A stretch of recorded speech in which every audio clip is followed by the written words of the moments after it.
Hello students,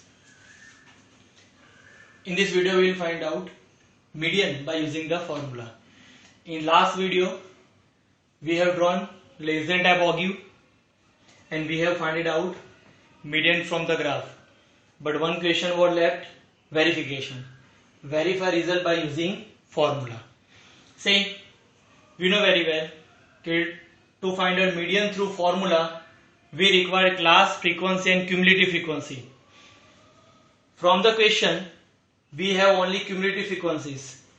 We don't have class as well as frequencies. अब हमें मालूम है कि जब भी हम लेस देन का टेबल बनाते हैं तो यहां पर कौन सी लिमिट लिखते हैं? याद करो, जब लेस देन टाइप का टेबल बनाते हैं तो यहां पर हम अपर लिमिट लिखते हैं और मोर देन टाइप का जब टेबल बनाते हैं तो लोअर लिमिट लिखते हैं. तो मतलब ये लेस देन टाइप का टेबल है तो सारी अपर लिमिट है. अब मुझे क्या करना है? क्लास फाइंड आउट करना है. तो फर्स्ट जो भी क्लास होगा उसकी अपर लिमिट तो 38 है. अब मुझे क्या चाहिए? Lower limit.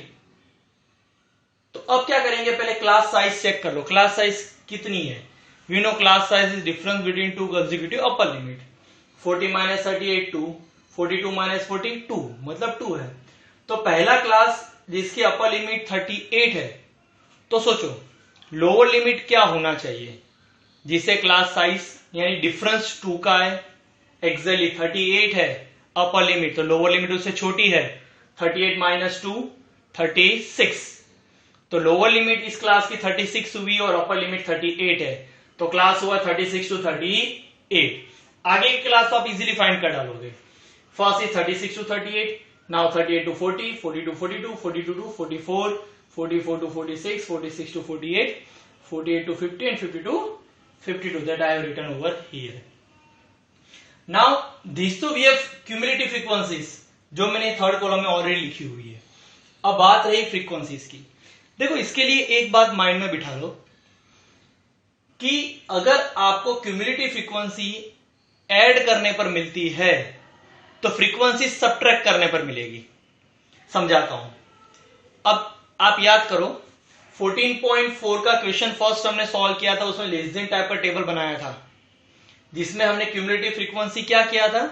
ऐड करके फाइंड आउट की थी. तो अगर क्यूमुलेटिव फ्रीक्वेंसी से फ्रीक्वेंसी फाइंड करने तो हम क्या करेंगे? इसका सबट्रैक्शन, अपोजिट. ओके. तो फर्स्ट क्यूमुलेटिव फ्रीक्वेंसी और फ्रीक्वेंसी सेम होती है. अब सेकंड क्यूमुलेटिव फ्रीक्वेंसी फाइंड करनी है तो हम ये दोनों को सेकंड फ्रीक्वेंसी फाइंड करनी है, हम ये दोनों क्यूमुलेटिव फ्रीक्वेंसी को माइनस करेंगे. 3 माइनस 0 3, फिर उसके बाद 5 माइनस 3 क्या आया? 2. Then 9 minus 5 4, 14 minus 9 5, 28 minus 14 14, 32 minus 28 4 and 35 minus 32 3. तो इस तरह से आपको फ्रीक्वेंसी मिलेगी. क्यूमुलेटिव फ्रीक्वेंसी तो ऑलरेडी हमारे पास है.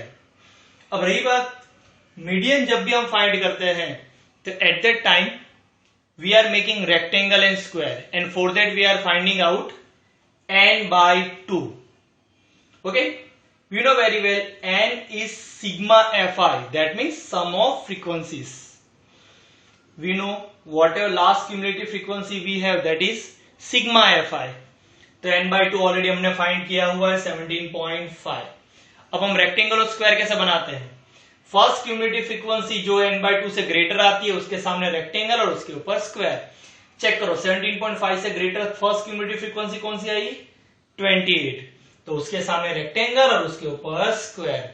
तो रेक्टेंगल और स्क्वायर हम क्यों बनाते हैं? क्योंकि फॉर्मूले की सारी टर्म हम यहां से लेंगे. Let us solve. L stand for lower limit. लेकिन किसकी लोअर लिमिट? मीडियन क्लास की. अब मुझे बताओ कौन सा क्लास रेक्टेंगल या स्क्वायर में आता है?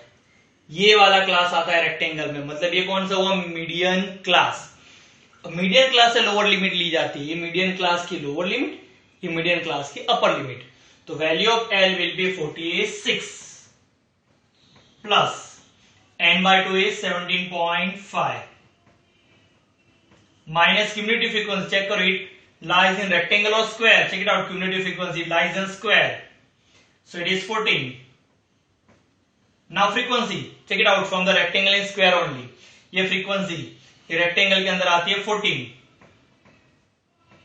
H we know, difference between two consecutive upper limit 40 minus 38 2. Let us solve this. So it will be 46 plus 17.5 minus 14, 3.5 upon 14 into 2 as it is.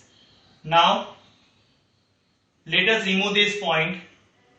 Say after point there is only one digit, so there will be 10 in denominator. लेकिन यह denominator में already 14 है. That 14 will write as it is into 2. Okay, let us reduce. 2 7s are 7 5s are. So 5 upon 10. 5 upon 10 will be 0.5. 46 plus 0.5. So median will be 46 plus 0.5. It will be 46.5. Okay. So this is the median by applying the formula. Check it out. Verify. The median that we have found it out from the graph and from the formula, are they same? Yes. दोनों के दोनों same है, मतलब verify हो गया. Okay, go through it. Thank you.